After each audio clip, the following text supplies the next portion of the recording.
السلام عليكم ورحمة الله وبركاته. كنتمنى تكونوا بخير وعلى خير في أحوال طيبة.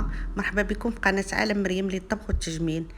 الفيديو ديال اليوم غنشارك معكم هذا البطبوط مخمار. كيجي رائع فعلا بهذه الطريقة. تبعوا معايا الفيديو، كيجي مهوي خفيف من الداخل، نتوما كتشوفوا ما فيش البابة، كيجي صراحة لذيذ.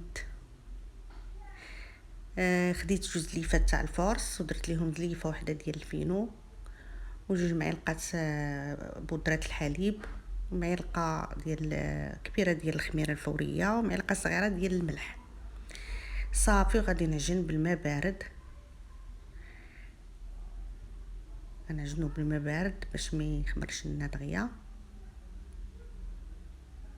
ونخدمو على خاطرنا، حيت الا خدمناه بالسخون الحال دافي شويه غادي دغيا يخمر لينا وهكاك ما تيخليش. هادي حاجه من الحوايج اللي ما تخليش البطبوط ينجح معنا ويتحل هكا من الداخل ويطلع ويتنفخ.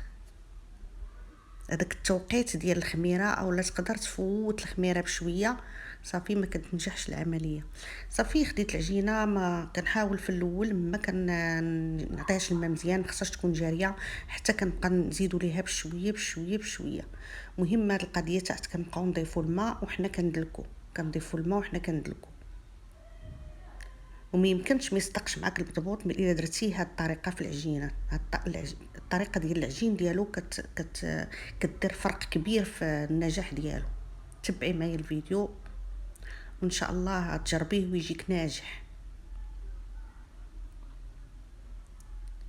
صافي كنبقى ندلكو نشربوا الماء حتى كنحصل على عجين بحال هكا كتشوفوا، ماشي خفيف بزاف كيلصق في اليدين وماشي قاصح، كيجي لين. وخصوصا ملي كندلكو راه كتبان عليه راه العجينه تخدمات مزيان، خدات حقها. صافي كنستمر كنديرو كويرات على القياس اللي تبغي نتيا ديريهم. انا درتهم بحال هكا بلديين بحال داكشي تاع زمان اللي كنا كنديرو، كيجيو فعلا رائعين. صافي خديت البلبوله غليظه هذه ودرتها، هذه كتعطينا في الشكل ديالو، كتعطينا منظر وكتعطينا حتى الذوق. صراحه ملي كتقليه كتقلى حتى هي وكتجي مقرمشه وكتجي زوينه، كتعطي واحد الذوق. صافي كنستمر كندوزو كله في ديك البلبوله وكنقرصو. صافي نقرصوه التقراص العادي اللي كنقرصو البطبوط، ما غاديش نطرقوه بزاف وماشي قد هاد القياس. انا غير كنحاول نسهلهم دابا وعاد باش غادي نقادهم. هانتوما كتشوفوا القياس اللي درتهم عليه.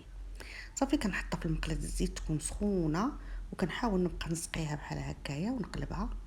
وشوفوا كيفاش كيجي الشكل ديالها، كتجي مهويه من الداخل ما فيهاش حس البابه نهائيا.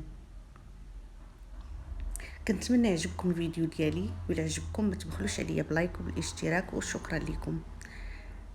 من بعدا كنديروا ليه زبيده بلديه. شوفي انتي مع اش بغيتي تقدميه، اي حاجه كتعجبك. انا قدمته هنا مع شويه زبده بلديه وشويه العسل،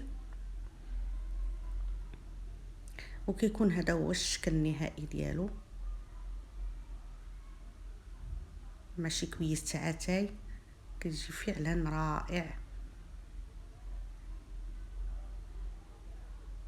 الصحه والراحه.